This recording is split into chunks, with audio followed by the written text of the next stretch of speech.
Olá, boa noite. Começa agora o programa Entrevista Coletiva. Todo sábado temos um convidado que vale a pena você parar e assistir. Na nossa mesa sempre temos um líder na sua área de atuação, um especialista, um profissional que está acostumado a tomar decisões que geram repercussão.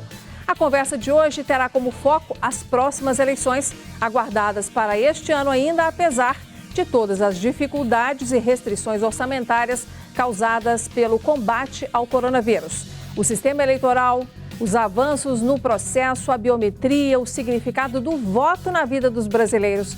A conversa de hoje será com o presidente do Tribunal Regional Eleitoral de Minas Gerais, o desembargador Rogério Medeiros Garcia de Lima. Boa noite, desembargador. Seja muito bem-vindo à entrevista coletiva. Boa noite, é um prazer estar aqui com vocês.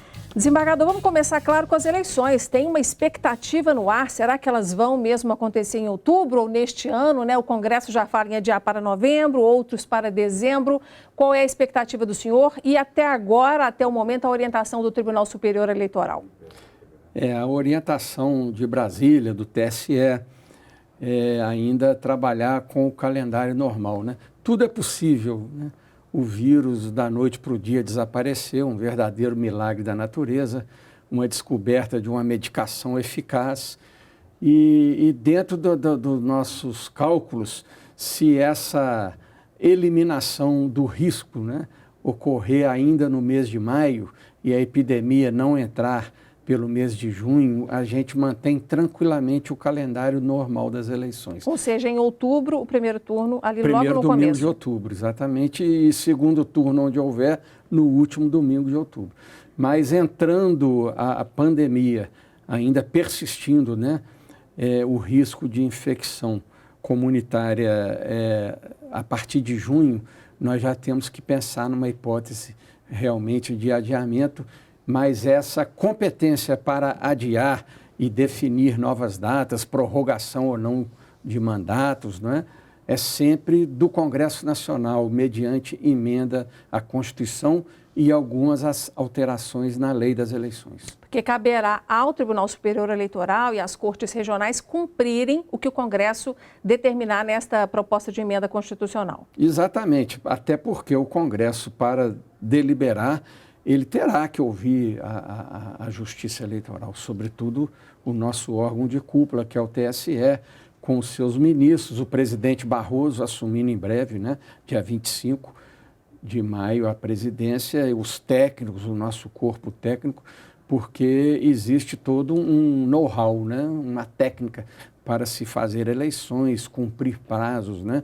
Você tem que pensar nos procedimentos prévios, que são convenções que normalmente se iniciam no mês de agosto, e 15 de agosto tem que ser feito o pedido de registro. Dia 16 de agosto, normalmente, né, começaria a campanha. Isso tudo já envolve aglomeração. E fora as eleições em 2 turnos, né, naquelas capitais e cidades com mais de 200 mil eleitores, onde nenhum candidato alcançou a maioria, tem segundo turno, nós temos que pensar no pós-eleições, que é a questão da prestação de contas, que em período normal a lei fixa um prazo de 30 dias depois da eleição. Quer dizer, o senhor está fazendo essa ponderação considerando que se, por exemplo, o Congresso definir que o primeiro turno vai ser em dezembro, vai ficar aí delicada a situação para checagem das contas dos atuais prefeitos, né, e também da documentação daqueles que vão concorrer, seria isso? Exatamente, olha, isso aí é uma hipótese, né? Evidentemente nós estamos opinando para colaborar, mas é uma preocupação muito grande. Nós somos juízes há mais de 30 anos, eu faço 31 anos de magistratura, presido eleições e mais eleições interior na capital. Essas coisas têm que ser pensadas não em função do dia da eleição em si, mas tem o pós-eleição. Prestação de contas é muito importante, porque se a gente for querer correr para diplomar e dar posse sem prorrogar em 1º de janeiro, e vai que depois de empossado começa a se descobrir aí em procedimentos específicos que vários e vários prefeitos eleitos, né, falando ainda por hipótese, trabalharam com Caixa 2, receberam doações acima dos limites legais, etc. Isso provocaria cassação de mandatos e, pela lei, cassado o mandato de prefeito novas eleições em cada município. Seria um desastre, né? Ou seja, a eleição não é só o voto na urna, tem todo um processo antes, durante e depois tem que tomar cuidado. Agora vamos considerar então que as eleições vão ocorrer realmente no primeiro domingo de outubro, como está previsto na Constituição, em toda essa agenda eleitoral. Quais procedimentos de segurança sanitária que a Justiça Eleitoral pretende tomar, considerando o cenário de hoje e considerando que tudo estará mais normalizado à época da eleição? Em persistindo o risco de contaminação, certamente, como já aconteceu a partir do início da crise, os procedimentos de cadastro biométrico foram suspensos. As pessoas que fazem o cadastro, até por situação de emergência, etc., elas estão sendo atendidas remotamente e o pedido vai ser processado de maneira mecânica, como era antigamente. Ou seja, no papel, né, vamos dizer assim. A pessoa vai ser cadastrada sem a coleta das digitais, aquela fotografia. Então, eu imagino que precisando fazer a eleição ainda numa situação de risco, ainda que menorizado até lá, né, se Deus quiser, nós não tenhamos a identificação dos eleitores no ato de votar pela biometria. Eles vão se identificar mecanicamente com um documento oficial com foto, exatamente.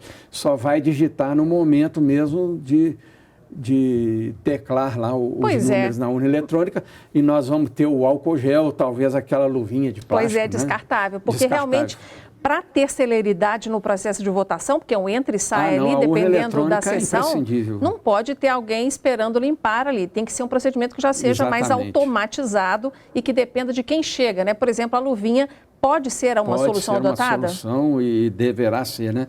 Com o álcool gel antes e depois, né? É muito importante. Tá certo. Desembargador, eu vou chamar mais um entrevistador aqui para contribuir conosco nesta entrevista coletiva, que vai participar conosco remotamente. Quem é? É o nosso comentarista de política na TV Band Minas e também na rádio Band News BH, que faz agora a sua primeira pergunta. Boa noite, Oriol. Boa noite a todos, doutor Rogério.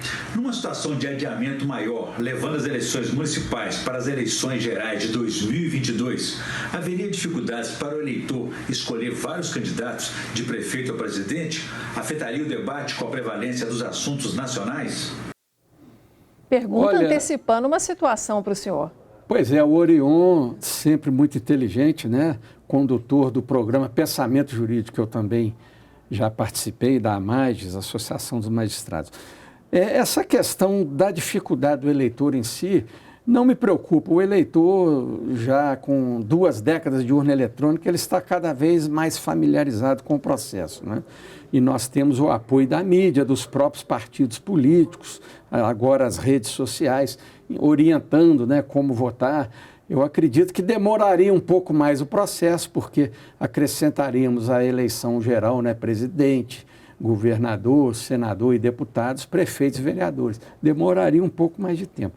Mas a segunda preocupação eu a tenho realmente até numa ótica mais jurídica, até filosófica, porque o Brasil é uma grande federação.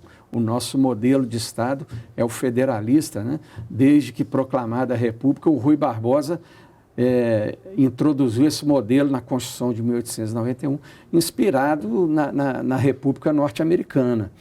E o federalismo, ele prevê as autonomias. No caso do Brasil, nós temos 3 esferas autônomas de poder, que é a União, né, a capital federal, Brasília, e nós temos cada estado com suas capitais, governadores, e os municípios. Com a Constituição de 88, o município, coisa rara no mundo, né, no Brasil, ele é mais um ente federado autônomo, com os prefeitos, câmaras, etc. E o município é muito importante. Eu tive um saudoso professor, o Paulo Nézio de Carvalho, no doutorado em Direito Administrativo. Ele era um municipalista convicto, né? Então, é o lugar que a gente vive, né? A gente dorme, acorda, a gente cria família, trabalha, come, toma banho, tudo é no município, é no nosso dia a dia. Então, o ar que a gente respira. E o medo de que, numa junção de eleições, pode até acontecer uma vez em 2022, se o Congresso assim decidir, que nós tenhamos que fazê-las jungidas, né, unificadas. Mas eu torço nessa ótica que tão logo passado o processo, novamente se desmembre, para que o eleitor decida separadamente quem vai ser o seu prefeito e os seus vereadores, porque a cidade, o governo da sua cidade, em sentido amplo, né, merece uma reflexão ponderada, isolada da influência de uma eleição presidencial ou de governador. E falando então da Covid-19 um pouco mais, no tocante às ações do Tribunal Regional Eleitoral, que mudanças aconteceram no modo de trabalhar da equipe, no atendimento ao eleitor, exatamente para preservar a segurança dos servidores e também das pessoas que precisam dos serviços? Olha, é difícil falar assim, né? Mas todas as tragédias, todas as pandemias, né? Também elas podem ter, ainda no curso delas, e depois mesmo de ultrapassadas, de vencidas, lados de bom proveito, né? Ensinamentos que traz, de mudanças, e essa também está tendo. Veja bem, aquela famosa peste negra da Idade Média, né? Tem até aquele livro, o Decamerão, do Boccaccio, como foi aterrorizante na Idade Média. Mas depois daquela peste negra, veio o Renascimento, né? Uma fase muito importante da humanidade, o renascimento da cultura, do humanismo. Criatividade, né? Aflorada, as artes, né? A pintura, a escultura, Michelangelo, etc. Então, agora também eu vislumbro que nós estamos vivenciando, em meio a toda essa agonia, essa tragédia mesmo, né? Também mudanças que virão para ficar. Mas o trabalho remoto foi adotado assim majoritariamente? E a justiça eleitoral, ela é o primeiro ramo do judiciário que desde os anos 80 já fez esse que eu chamo casamento bem sucedido com a informática. O alistamento eletrônico começou em 1985, né, na justiça eleitoral. E foi se aperfeiçoando. Temos hoje o alistamento biométrico, as urnas eletrônicas, a apuração toda automatizada.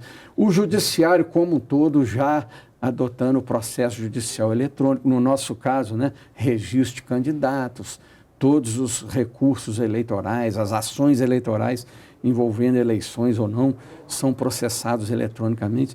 Então, nessa crise, nós tivemos que inovar adotando o teletrabalho, o home office. Isso é muito bom, e não só na justiça eleitoral, em todo o poder judiciário, mas também nos outros ramos do Estado, né? No executivo, no legislativo e na iniciativa privada. Aquelas pessoas que puderem fazer o home office, ficando em suas casas ou escritórios particulares, trabalharão com mais tempo, sem precisar se deslocar. Nós vamos melhorar a mobilidade urbana das cidades, né? O trânsito fluindo mais facilmente, menos poluição sonora e atmosférica. Veja bem, então são dados muito positivos. Eu acho que muita coisa está vindo mesmo para ficar. É o dito novo normal pelos especialistas e estudiosos. Exatamente, o novo normal. Vamos aguardar para ver em que profundidade ele vai se instalar entre nós. Desembargador, eu vou chamar agora uma paradinha rápida aqui na nossa entrevista coletiva com o presidente do Tribunal Regional Eleitoral e estaremos de volta dentro de instantes. Até já.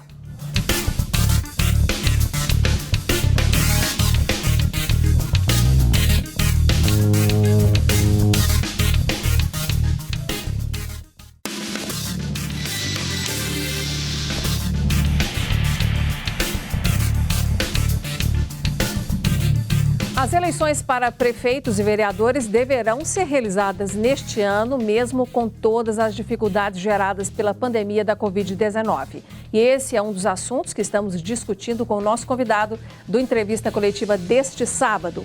Estamos recebendo o presidente do Tribunal Regional Eleitoral de Minas Gerais, o desembargador Rogério Medeiros Garcia de Lima.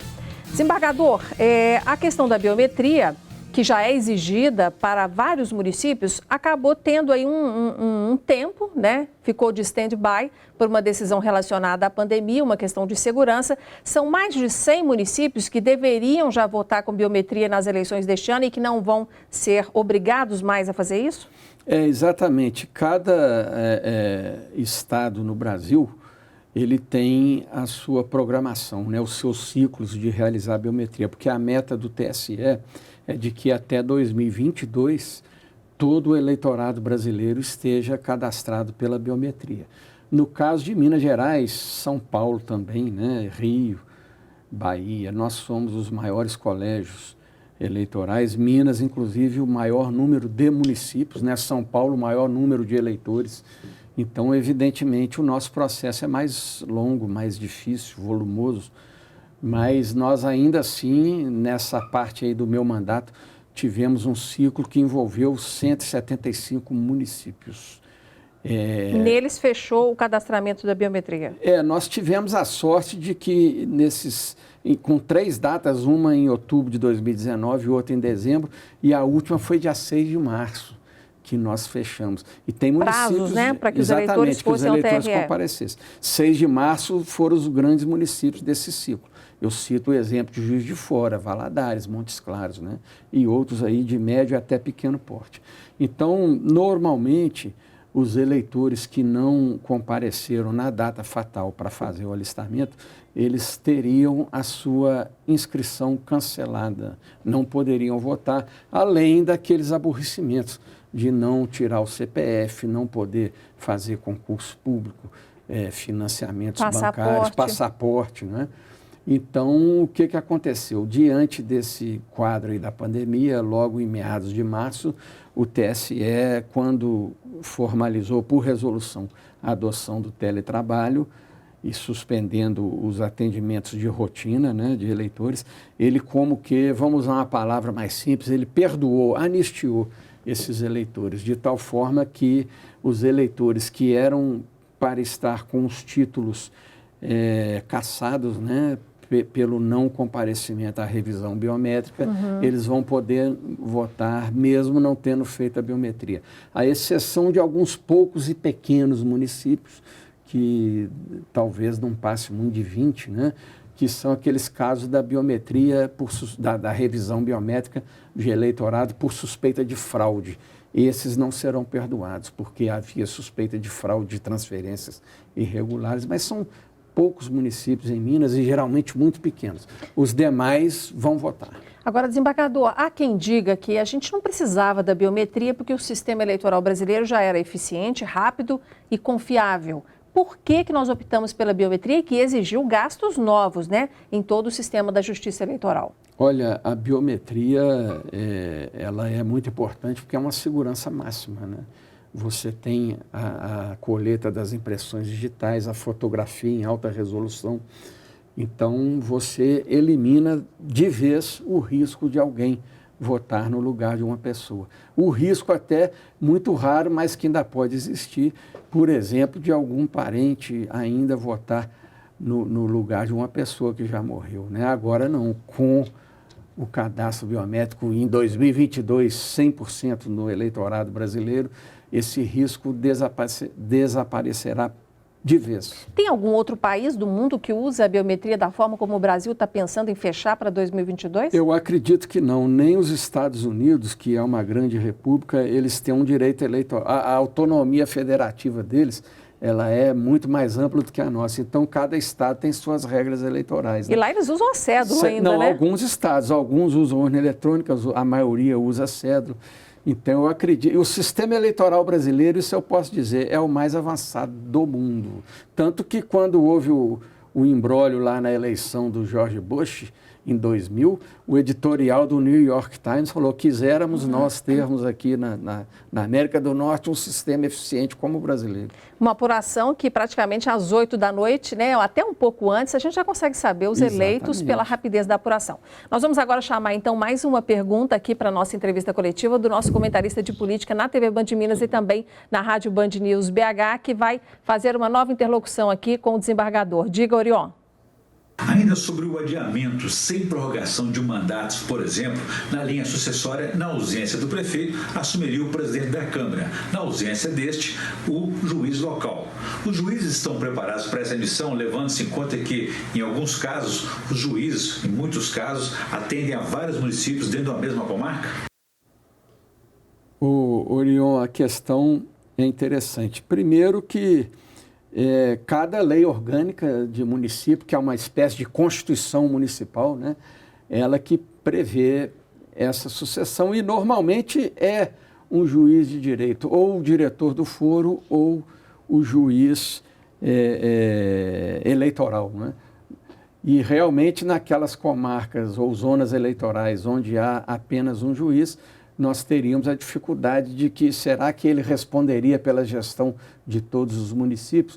Mas evidentemente que se optar por essa solução, o Congresso, ao fazer a emenda constitucional, disporá que os juízes, se for o caso, né, eles atuarão como prefeitos interinos e se convocará. Belo Horizonte, por exemplo, nós temos mais de 200 juízes. Um deles seria o prefeito interino e os outros tantos aí podem ir responder por cidades menores, hoje até à distância, né? O importante é, nós como juízes, nós temos tarimba administrativa, nós somos diretor de foro em cada comarca, temos mandatos dentro do nosso tribunal. Eu já tive vários mandatos administrativos, como juiz auxiliar de corregedoria, vice-presidente e agora presidente do Tribunal Regional Eleitoral. Nós estamos afeitos a lidar com administração de pessoal, compras, administração de prédios, etc., né? E o mais importante nisso tudo, o meu conterrâneo de São João del Rei, doutor Tancredo Neves, gostava de dizer, governar é saber montar equipes, né? Você pode ser a pessoa mais inteligente, mais simpática, carismática do mundo, mas na hora de governar e, sobretudo, naqueles cargos estratégicos, se você não estiver cercado de pessoas competentes, qualificadas, honestas, né? Você não terá êxito. Então, na emergência de juízes serem designados prefeitos interinos, um pouco dessa tarimba que nós temos como administradores nas horas em que não estamos julgando, ela servirá bastante para dar curso à administração local dos municípios brasileiros. Tá certo. Os juízes, então, assumindo provisoriamente, né, a função de prefeitos, é algo que a gente está para ver se isso realmente será permitido, se vai acontecer.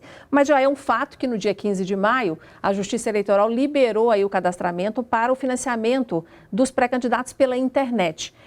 Essa é uma modalidade recente, né? Tem pouco mais de 2 anos que o Brasil está usando. Qual que é a expectativa da Justiça Eleitoral de arrecadação dos candidatos neste ano? Superior ao ano passado? O que o senhor acredita? Olha, esse tipo de vaquinha da internet, que a gente chama bem brasileiramente, ela é muito bem sucedida em outros países. Eu me lembro na eleição do Obama em 2008, lá nos Estados Unidos, o Barack Obama, ele arrecadou muito com essas doações, né? Que iam pingando assim via internet. A pessoa faz até pelo cartão de crédito, etc. E é o crowdfunding que eles chamam, né? Exatamente. O fundo de multidões, né? De muita coletivo, gente, coletivo. Né? Então, nós importamos isso, a eleição anterior geral já foi implantada, mas realmente ainda não caiu na graça da nossa cultura.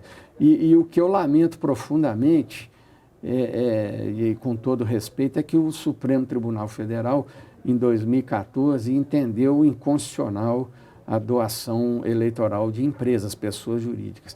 E com isso, logo, eu cantei essa pedra na época que eu sou professor de direito eleitoral, todo mundo batendo palma, que beleza, proibiu. Falei, olha, vai morder o nosso bolso. Não deu outra, criaram o tal do fundo eleitoral com recurso público, né? São quase 3 bilhões de reais atualmente para financiar campanhas. Então, eu torço muito para que essa vaquinha, né, ela entre na nossa cultura para chegar um momento e voltando com todo respeito a se repensar, quem sabe o Supremo Tribunal reveja, que empresas também possam doar, desde que até certos limites, com transparência, e mais as vaquinhas das pessoas físicas, nós paremos um dia no Brasil de usar dinheiro público em campanhas. E tem um aspecto interessante de um compromisso maior do eleitor que coloca dinheiro naquela campanha de acompanhar aquele candidato, se eleito ele for, né? Criando até um laço mais forte do que o que a gente vê hoje, de muita gente que vota e no ano seguinte, ou até no mês seguinte, já esqueceu em quem que ele votou. Exatamente. E normalmente nos Estados Unidos, por exemplo, isso fica muito bem claro, né? Se aquele candidato ele tem plataformas assim, o que a gente chamaria progressista, né? Meio ambiente, etc. O eleitor de perfil mais progressista financia a campanha dele. Se é um candidato mais reacionário, né? Eu sou a favor da livre venda de armas, por exemplo. o eleitor reacionário que gosta de tiro, americano tem essas coisas, né? Ele vai votar naquele candidato, vai financiar aquele candidato. Desembargador, a gente está chegando ao final da nossa entrevista coletiva. Eu quero colocar mais uma questão que diz respeito às fake news, que estão bagunçando o dia a dia do brasileiro, mas também de cidadãos do mundo inteiro, porque elas disseminam informações incorretas na internet e as eleições são um prato cheio para quem é mal intencionado e quer espalhar essas notícias falsas. Nas últimas eleições, eu me lembro claramente, o Tribunal Regional Eleitoral fez um esforço muito grande de combater essas fake news. O que se prevê para as eleições desse ano? Um acirramento maior, uma atuação mais intensa de combate? Com certeza, né? Ainda mais que eleição municipal, a disputa é mais local, né? É local e os nervos ficam mais à flor da pele, as paixões são maiores. Então, nós vamos manter essa estratégia, muito apoio da mídia, da OAB, de outras entidades religiosas, inclusive, esclarecendo a opinião pública, né? O nosso mote é o seguinte: na dúvida, não compartilhe. Qualquer pessoa que receber algum e-mail ou mensagem, né, spam, essas coisas, se tiver em dúvida se é verdadeiro, não compartilhe.